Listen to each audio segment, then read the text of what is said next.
Fantatrareo efa taloha dia tao amin'ny trano ilay fihaonana sy ny tempolona ilay rehefa te hihaona amin'Andriamanitra.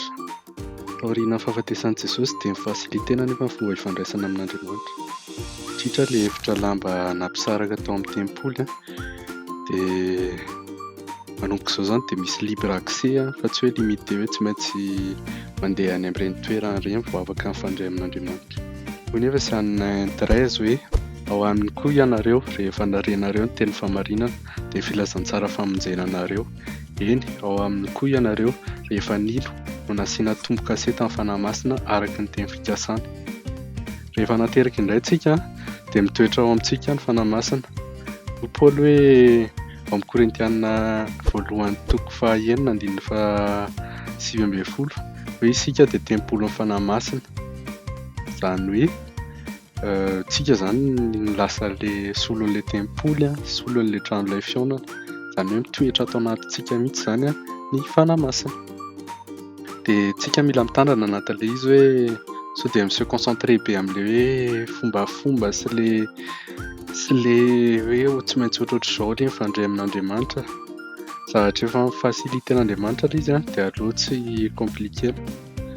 Ny important dia hoe inona ny ao anatin'ny fonao, hoe te hisehoseho fotsiny ve ianao hoe mpivavaka be sady manaraka tsara ny fomba amin'ny fiangonana misy anao, sa hoe ohatran'ny hoe ambiance be ilay mivavaka dia izay mahatonga anao hoe mandeha mivavaka, sa inona ny ao anatin'ny fonao hoe tena te hifandray amin'ny Jesosy ve te hanao ny sitrapony. Misy an'izay teny izay ao amin'ny Samuela voalohany 16:7 hoe io aloha izy mijery izay miseho ivelany fa Andriamanitra mijery ny fo. Dia fantatr'Andriamanitra ny motivation anao sy ny antony anaovanao zavatra anankiray.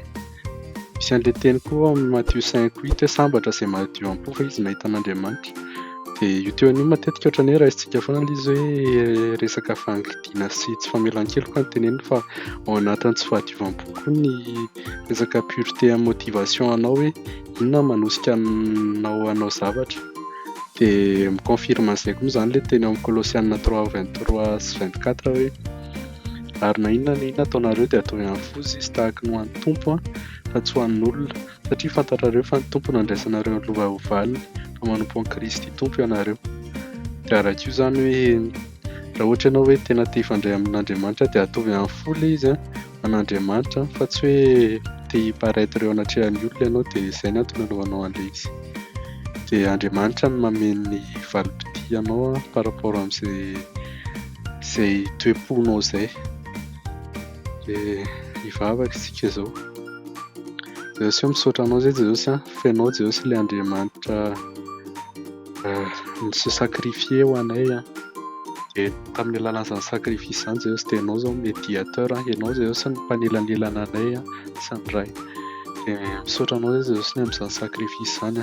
Afaka Jesosy ho an'ny olona tsirairay avy mba tena hoe hanana fo pur amin'izao vaninandro izao, tena hoe hanana fo tena hoe te hitady anao fotsiny Jesosy dia te hanao ny sitraponao fotsiny, fa tsy mieritreritra be hoe tsy hiseho comparer amin'ny olona Jesosy hoe izao ny ataon'ny olona dia mba manaraka koa, dia tsy hoe atao fotsiny ilay izy hoe anatina routine na ohatr'izany Jesosy fa tena hoe misy hetaheta manokana Jesosy hitanao anatin'ny fonay tsirairay avy. Dia izay ny antony hanosika anay hitady anao. Dia misaotra Jesosy fa ianao no teny hoe izay mitady anao izy dia hahita.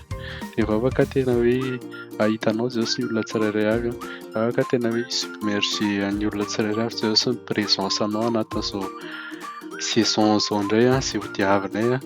Dia misaotra anao izay Jesosy io. Amen.